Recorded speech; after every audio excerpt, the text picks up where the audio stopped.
Salut chers élèves, alors dans cette vidéo-là, on va résoudre dans R l'équation suivante. Donc c'est une équation, comme vous voyez, x au carré moins 5x plus 4 égale à 0.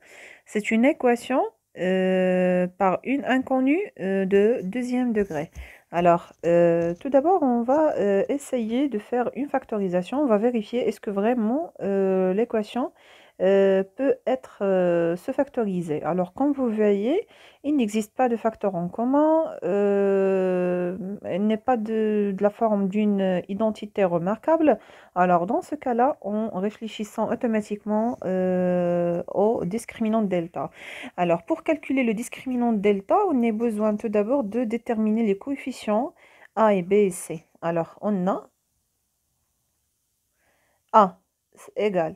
Alors le A, c'est le coefficient de x au carré. Alors comme vous voyez là, x au carré, son coefficient est 1.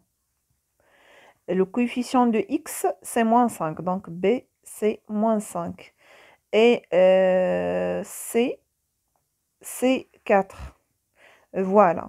Et on sait que le discriminant de delta, c'est quoi sa formule? C'est b au carré moins 4ac. B au carré fois moins 4 fois a fois c. Donc on va remplacer par les valeurs maintenant. On va faire les calculs.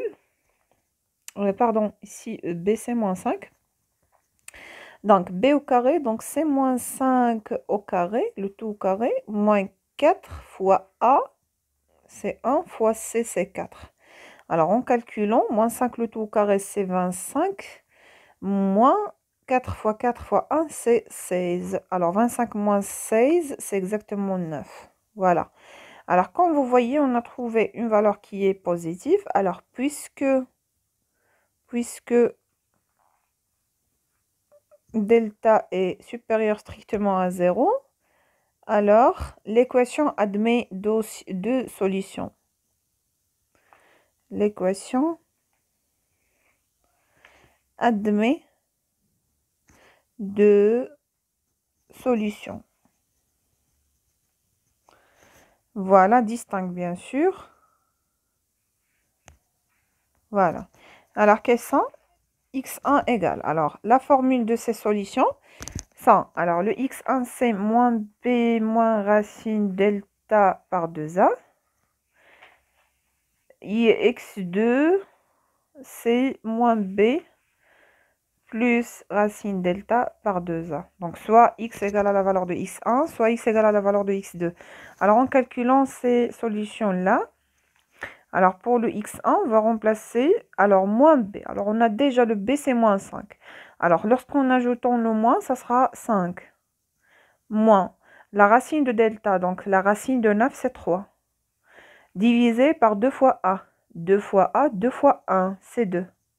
Voilà, ou le x2, c'est 5 plus 3 par 2. Les mêmes calculs, la différence juste dans ce signe-là. Alors, 5 moins 3, c'est 2. 2 par 2, c'est 1. Donc, 2 par 2, c'est 1. Et le x2 qui nous donne 8 par 2. Alors, le 8 par 2, c'est 4. Donc, finalement, l'ensemble des solutions de cette équation sont 1 et 4. Alors, j'espère que vous avez bien compris. À la prochaine.